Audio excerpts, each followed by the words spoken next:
السلام عليكم ورحمة الله وبركاته. بسم الله الرحمن الرحيم.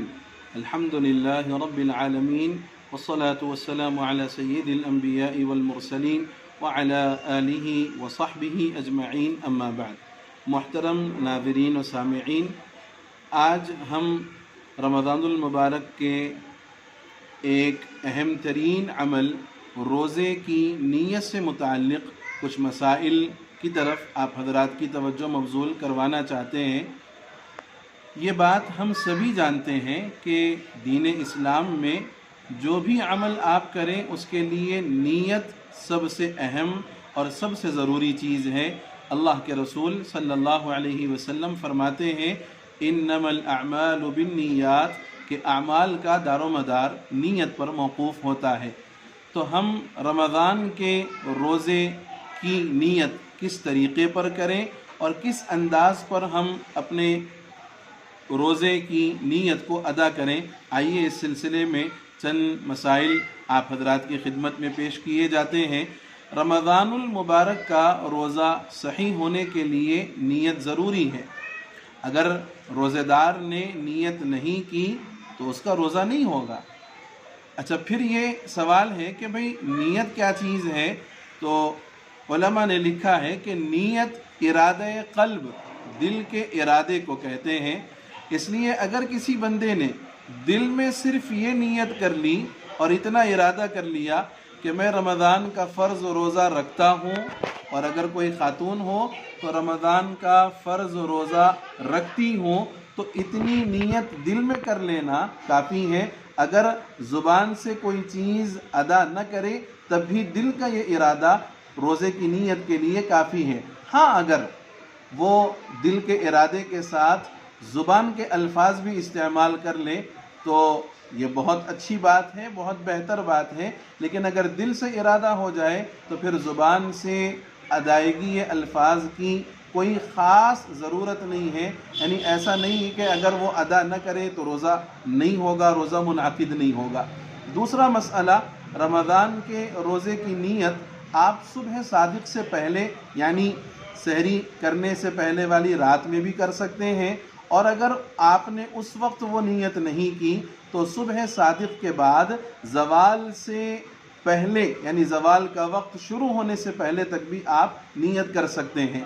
تیسرا مسئلہ، اگر کوئی آدمی صبح صادق سے پہلے یعنی سحری کھانے کے بعد اگر سحری کا وقت ابھی بچا ہوا ہے اس وقت نیت کرتا ہے تو اس کو اس الفاظ میں یعنی ان الفاظ کے ساتھ اور اس طریقے سے نیت کرنی چاہیے کہ میں کل آنے والے دن میرا روزہ ہے اور میں اللہ کی رضا کے خاطر روزہ رکھنے کی نیت کرتا ہوں۔ یہ اس وقت میں ہے جب کہ صبح صادق سے پہلے وہ نیت کر رہا ہو، اور اگر وہ صبح صادق ہو جانے کے بعد زوال سے پہلے نیت کرنا چاہتا ہے تو زوال کا وقت شروع ہونے سے پہلے تک نیت کرنے کی اجازت ہے۔ اگر اس وقت وہ نیت کرنا چاہتا ہے تو ان الفاظ میں کرے کہ آج میرا اللہ کی رضا کے خاطر میں نے روزہ رکھا ہے۔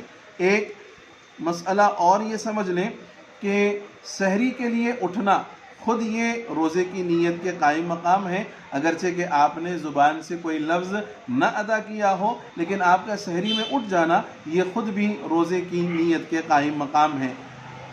ایک اور مسئلہ یہ بھی ذہن میں رکھیں کہ کسی آدمی نے رات میں روزے کی نیت نہیں کی اور اتفاق یہ ہوا کہ وہ سحری میں بھی نہیں اٹھ سکا، یہاں تک کہ زوال کے وقت سے کچھ پہلے اس کی نیند بیدار ہو گئی۔ اب اگر وہ روزے کی نیت کرنا چاہتا ہے تو وہ بالکل روزے کی نیت کر سکتا ہے۔ شرط یہ ہے کہ وہ اس وقت سے لے کر یعنی رات سے لے کر کے زوال تک کچھ کھایا پیا نہ ہو، جس کو ہم کہتے ہیں بن سحری کا روزہ۔ تو اگر نیند بیدار نہیں ہوئی سحری میں اور اس وقت میں زوال سے پہلے اگر اس کی نیند بیدار ہو جاتی ہے اور وہ اس وقت میں نیت کر لیتا ہے تو یہ اس کا روزے کی نیت کر لینا کافی ہے۔ ایک آخری مسئلہ نیت ہی سے متعلق کہ ایک آدمی کل روزہ رکھنا چاہتا ہے لیکن آج اس نے رات میں نیت کر لی کہ کل میں اللہ کی رضا کے خاطر روزہ رکھنا چاہتا ہوں، اور پھر وہ سو گیا اور اتفاق یہ ہوا کہ وہ اتنی گہری نیند میں سویا کہ اس کی نیند نہ تو سحر میں بیدار ہوئی اور نہ ہی زوال کا وقت ہونے تک بھی اس کی نیند بیدار نہیں ہوئی، وہ سوتا پڑا رہا۔ زوال کا وقت ہو جانے کے بعد جب اس کی نیند بیدار ہوئی، اب وہ سوچتا ہے کہ زوال کا وقت بھی چلا گیا، تو فقہا فرماتے ہیں کہ چونکہ اس نے رات میں نیت کر لی تھی تو یہ رات کی نیت کر لینا اس کے لیے کافی ہو جائے گا۔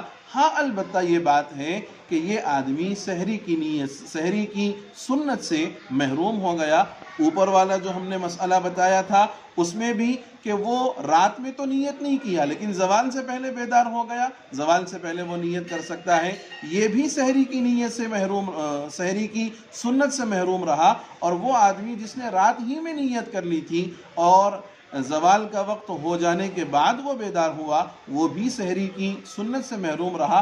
باقی نیت کر لینے کی اجازت زوال سے پہلے تک ہے، اور زوال سے پہلے تک کا مطلب یہ ہے کہ آپ 11:30 اور 12 سے پہلے آپ اپنی نیت کو کر لیں، یہ زوال کا وقت شروع ہونے سے پہلے کا وقت ہے۔ اللہ تعالی ہم سبوں کو توفیق عمل نصیب فرما دے، آمین۔ السلام علیکم ورحمۃ اللہ وبرکاتہ۔